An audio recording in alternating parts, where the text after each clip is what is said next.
Step one, wake up early, gonna rise with the sun. Step two, get some food in you.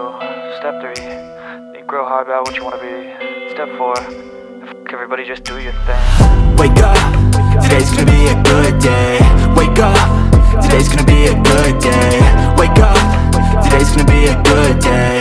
Wake up, today's gonna be a good day. Wake up, today's gonna be a good day. Wake up, today's gonna be a good day. Wake up, today's gonna be a good day. Wake up, today's gonna be a good day. Yo, set your affirmations, aspirations. I got shit to do, the aftermath of preparation. Good food, good mood, blood in circulation. Hi, my name is Rahul. Welcome back to my channel, I'll Be It. Well, if you're new here, thanks for coming and watching the video. And if you're a returning viewer, thanks for sticking by. Well, today I thought I should make a video on this topic because I have been thinking about this for a while and I just didn't know how to make the video. I thought the only way to basically make this video is by me sitting and having a heart-to-heart talk with everybody who's watching. And if you can relate to anything that I'm saying, you can always post a comment and I will reply because this topic is really, really close to my heart. The topic for today is basically how I'm in my 30s and how I wasted my 20s. Now, to explain this, I will have to go back in time and explain to you from when I was a child. I come from India and I was raised in the Middle East in a city called Abu Dhabi, which is in the United Arab Emirates. I did all my schooling there and I was pretty decent and pretty okay as a student. I used to get good grades. So, with that comes a lot of expectations from an Indian family. They expect you to do wonders if you're good at studies for some weird reason, or at least that was how it was in while I was growing up. So, because I was good at studies, the expectations were already set by my parents. I am not complaining in this video, nor am I looking at or trying to put down anybody. Not my family, obviously, I love them.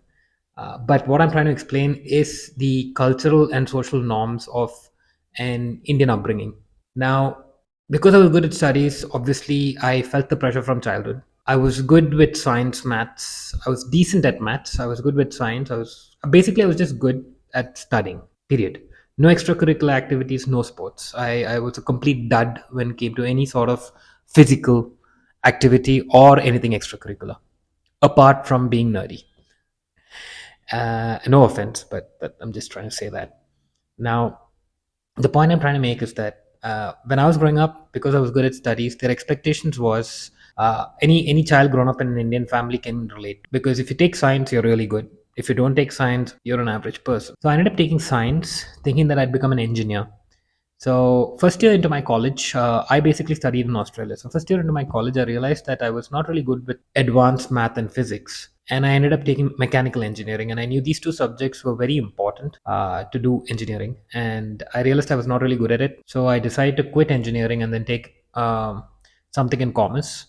I ended up taking international business, and in my first year of international business, I was good at accounting, and my father was an accountant.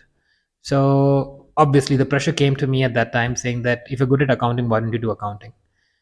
But me at that age, at around 18, 19, I was like, I looked at my dad and I was like, uh, I'm not really comfortable with the idea of my entire life being me sitting in front of a computer or basically balance sheets and just doing accounting. I had other intentions of doing business, moving around, traveling the world. So I thought the best option would be taking up international business and pursuing my studies. So, like any of everybody else's college life, because I was studying in Australia, I did part-time jobs, and I was studying and I was partying. I was having a ball of a time. I enjoyed my entire college life, uh, friends, parties, hanging out, and then finally the day came where I had to graduate and pick up a job. So as soon as I graduated, I left back to the Middle East and I ended up working there for over a year. And I was doing fine. I was doing decent. I was making okay money. But somehow I was not happy because I was like, I don't know if this is what I want out of life. And I remember this was around the age of 24, 23, 24. I decided that I'll just come back to India because my dad was retiring. So I decided, why not come to India and, probably pursue something else. So back then, I was really into stock trading and I wanted to get into stocks and investment banking. So I decided I'll do a short course in India from Bombay Stock Exchange, which is one of the biggest stock exchanges in India. So I did a course there for 6 months, and then I was clueless of what I wanted to do next, because obviously I didn't have enough money to start trading and make a living out of it. So I decided I will look for a job, and I landed up in a city called Bangalore, which is basically the IT hub of India. So I ended up in Bangalore. I loved the city. I loved the lifestyle. I was struggling to find a job. I finally found a job which was in a startup, and I was very excited to join because it was a startup, and the entire startup culture was just starting off in India. And unfortunately, for my bad luck, that company had to shut shop within 3 months of me joining. So I didn't get paid for those 3 months, and there was a lot of pressure built because if you know, or if you know about the Indian culture, parents really pressure their sons if they have crossed the age of 25, because they think that's the age to settle down, somehow pick up a job, settle down, and get married in the next 3 4 years. That's probably 28, 29. Somehow get married and start a family, so the cycle could continue. But I had other plans. Once the company shut down, I kept applying for jobs, and I finally got into a media company, and I was in sales itself. I was enjoying my journey because it was one of the biggest companies in India, one of the biggest media companies, and I was enjoying my job. And then somehow I had gotten that validation from people going like, "Ah, okay, he's actually working in a very good company," and then but people know the company, and things are working out, kind of thing. But somehow I was still not happy. And this was around the age of 26. My father got diagnosed of stage 4 cancer. Things took a complete U-turn from there, because this was something that we were not expecting, because he had just retired and come down, and he was finally going to enjoy his entire retirement age, just being with family and spending time with them and just relaxing. But unfortunately he got diagnosed, and then the doctor informed us that he's got maximum of 6 months, 6 to 8 months to live, because it was already stage 4 and it had spread. So I remember my dad telling me that don't quit your job, continue working, because the treatment will keep going. My father was one of those who didn't want us to pause our life for him. So eventually I gave it a thought, and then I decided, okay, you know what, I'll continue working, and I will travel down on the weekends and meet him. From my place, where is Bangalore, to where my dad was living, it was an overnight bus journey of 6 to 7 hours. So I would board the bus Friday night, reach there Saturday morning. Most weekends he would be under treatment for his chemo, so I'd end up meeting him in the hospital, and I would spend time with him Saturday, and then Sunday night I would board the bus to come back to Bangalore Monday morning to get back to work. And that's how pretty much the life was for roughly around 5 months from the time we got to know he's got cancer. And unfortunately, here in India, if you're working for a company, they don't really sympathize with you, because for them the work needs to get done. I'm pretty sure that's where it is most of the place. But I just to not think about what was happening in my life, I just continued working like a zombie. I had forgotten how to enjoy life. Nothing. I mean, the person I was in college had completely transformed to a guy who was just waking up in the morning, going to work, finishing work till evening, coming back in the night, passing out, waking up the next day morning. It was just a vicious cycle. I kept doing it till when my dad's health got completely critical. I ended up speaking to my manager and telling him that I need to quit. I need to go back home and just be with my dad at least for the next 2 to 3 weeks, because I didn't know what was happening. He had lost his voice because of the treatment. So then I decided that I should take leave, and then I finally ended up going down to Kerala, to my place, to my hometown, to be with my dad for a few weeks. But his health just deteriorated, and I remember my manager calling me up, and then he was inquiring about how my dad was doing and stuff. And then he slowly, slyly puts this in where he goes like, I think you need to put down your papers, because we don't know for how long you will be off work. And don't worry, anything, everything, whenever you're done, just give us a call. We will hire you if we have a position.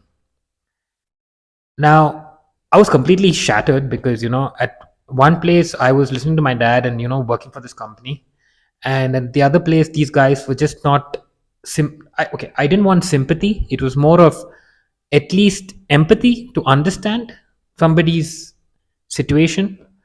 The only reason he asked me to put down my paper was because he had no reason to fire me. I mean, I had achieved my targets. I was doing fine.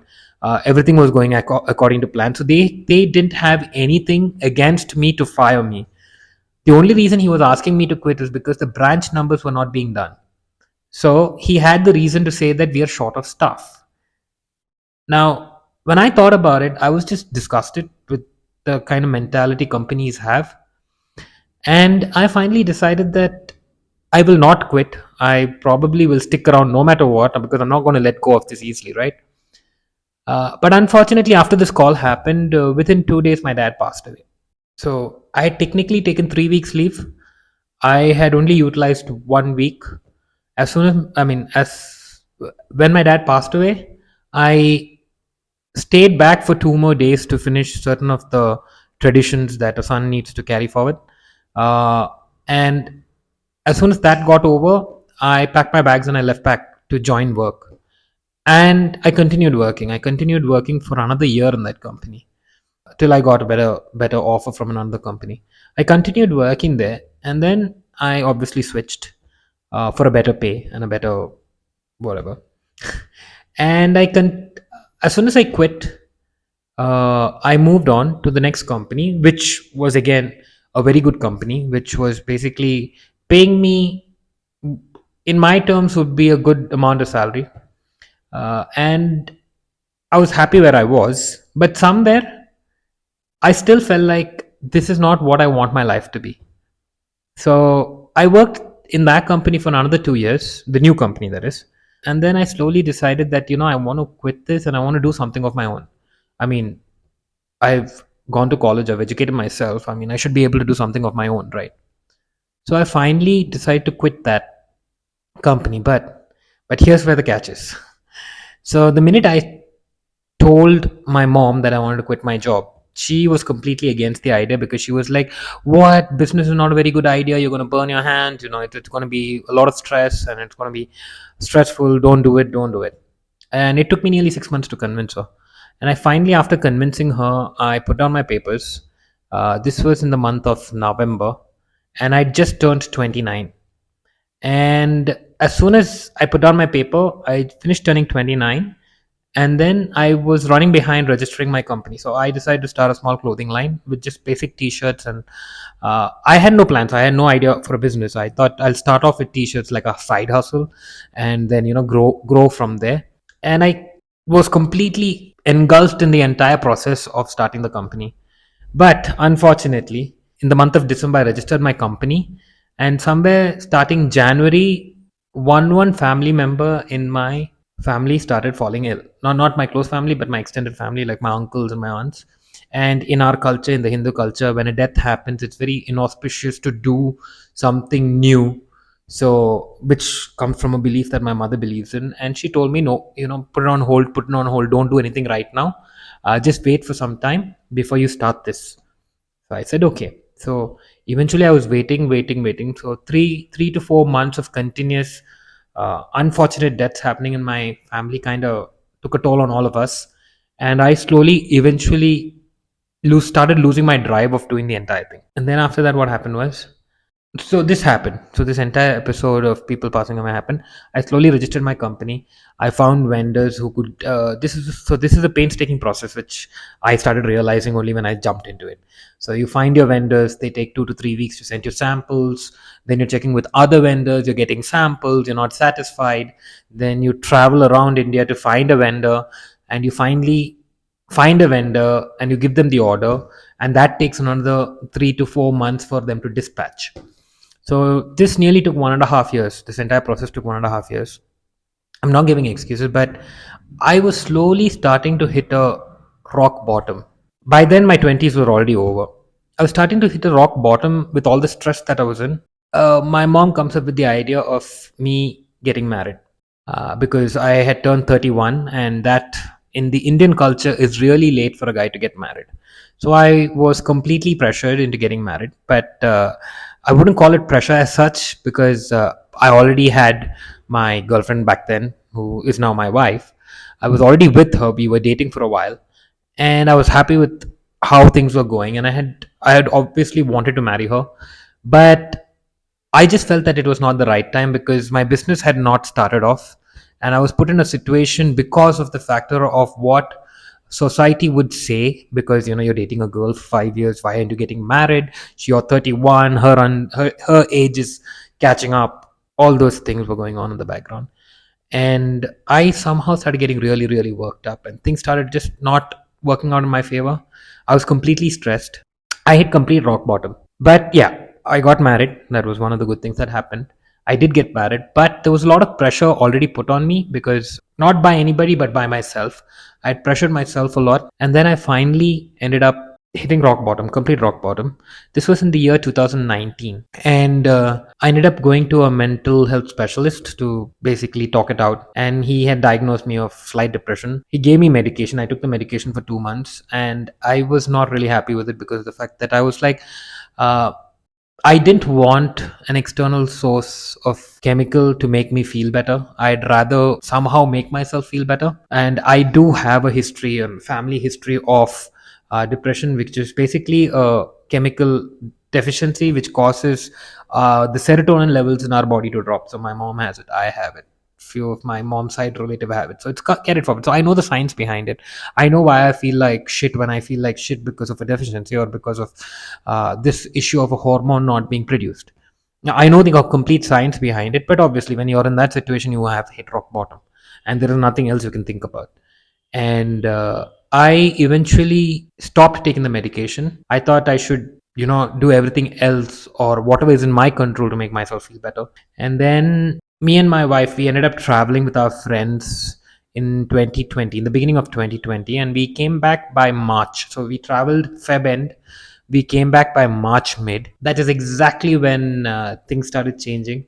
We had the coronavirus outbreak, and the world was in complete turmoil. India was shaken. The entire world was shaken. We didn't know what to do. Everything was shut. So things that started piling up again. Came to a point where I feel like I wasted so many years of my life, even in the beginning of 30s, because I was not able to do anything. I kept thinking that this is not the right time to do the business. This is not the right time to launch something. This is not the right time to do. I was just giving all sorts of excuses to myself because of the fact that I feared failure. I had already built up a perception of myself in my head, and that entire pressure of validation from other people kind of got to me. My mother was obviously worried for me, but she was more worried, I feel, for what the other people around her would be talking about her son, which kind of keeps blowing up at my face, and I would not be able to take it sometimes. I decided that, after my dad passed away and that company treating me like that, I would not want to work for any company that way. I would basically want to do something of my own and provide some sort of value to other people instead of working for a company for the rest of my life and just living life. I'd rather want to give value and purpose to somebody else's life as well. But I still don't know how to do that. That's the funniest thing. I'm still trying to figure that out. The reason I'm having this video is because of the fact that I don't know how many people go through this. But if you've watched the video till here, I just want you to know that you're not alone. I can completely relate to what you would be going through if you're going through something like that. And I somehow thought that I should basically start a YouTube channel because I want to see myself progress over and over again. Not for people's validation, but for my personal satisfaction. I want to see myself progress in life, and I want people to see that. And if you are in a ditch or a downturn hole, I want you to know that you're not alone, and that I think we all can turn our lives around and probably make it better. The only thing I want you to take away from this video is that if you are in that ditch hole, you have something that you want to pursue. I want you to pursue it, because by you pursuing it, somebody else might get inspired, I'm assuming. So that's it. I think that's what this video is about. And if you have any comments, anything that you want to talk about, please do comment. I will definitely reply back to all the comments, because this is an extremely, extremely, extremely personal topic to me. I think that said, love, peace. Catch you guys in the next one. Adios. Step 1, wake up early, gonna rise with the sun. Step 2, get some good, some food in you. Step 3, think real hard about what you wanna be. Step 4, everybody just do your thing. Wake up, today's gonna be a good day.